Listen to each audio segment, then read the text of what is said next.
You there, the photographer, what is your name? Danny. Danny. I can hear your voice, I just can't see you. I can't see anything. Anyway, Danny, I want you to do me a favor. I have here a manila envelope. Inside is some flashcards. Now on the front of the envelope, I've drawn a little circle. So Danny, tell me, are you good with math? I can get by. You're familiar with numbers, because what I'm going to do, Danny, I'm going to take a marker here, and I'm going to write a number inside this circle here. Now I'm going to make a lot of different movements so no one can see or try and guess from my movements what number I've written. Very good. There we go. So, Danny, here's what I want you to do. I want you to imagine yourself in your mind a number between 1 and 10. Don't say it out loud, just think of it. You can go with the first number that pops into your head, or if you want, switch things around. Maybe you screw up my demonstration, who knows? Do you have a number selected? I do. Excellent. So do me a favor, Danny, turn to the person beside you, whisper the number to them so that only they can hear it. All right? Now this is just to make sure Danny does not change his mind later on, maybe he looks stupid. I do just fine all by myself. All right, so, very good. Now, as I said before, I have some flashcards in here. Each one of these cards, by the way, happens to have a number printed on the front of the card, like this. And as luck would have it, we have to have 10 numbers. What are the odds? So let's start with the first one. Big number 1, numero uno, king of the hill, top of the heap. Everybody wants to be number 1. Of course, you remember what they say in that old song, 1 is the loneliest number. Y'all remember that song? No? I'm so old.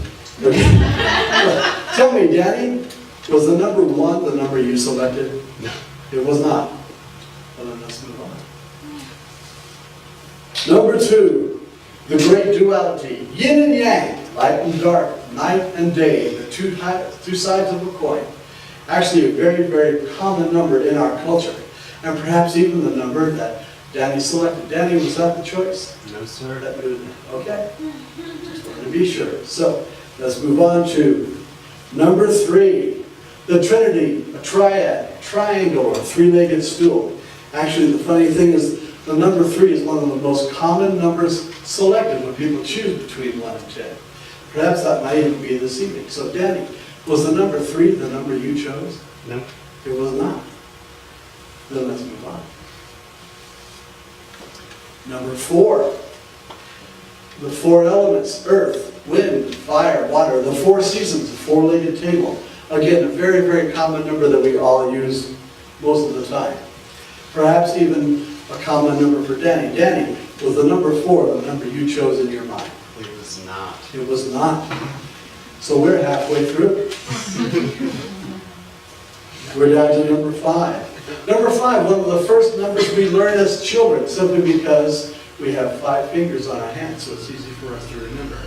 So tell me, Danny, was that the number you chose in your mind? No. It was not. Now let's move on. Number 6.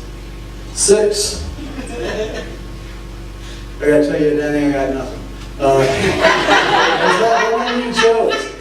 It was not. It was not. So we're moving on to number 7. Lucky number 7. This is actually the single most common number people select when they choose between 1 and 10. I'm not really sure why, but it has a great connotation with luck for some reason. And perhaps that was the number Danny selected. Danny, was that the number you chose? Not tonight. Not tonight. No, okay. So we're now down to number 8. 8. If you turn it sideways, it looks kind of like the infinity sign. Goes on forever. Kind of like this effect. You tell me, Danny, was the 8 the number you chose? No, but you're almost there. Almost there.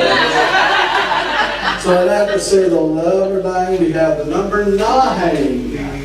Almost there. So was that the number you chose? Indeed. It was the number 9.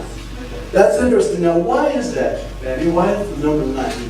Oh, it's my lovely wife's favorite number. Your lovely wife's favorite number, really. That's interesting because you see, if you look on the front, that's the number that I wrote on the envelope. Danny, you did very, very well. Thank you very much. Let's give Danny a hand. Thanks for that.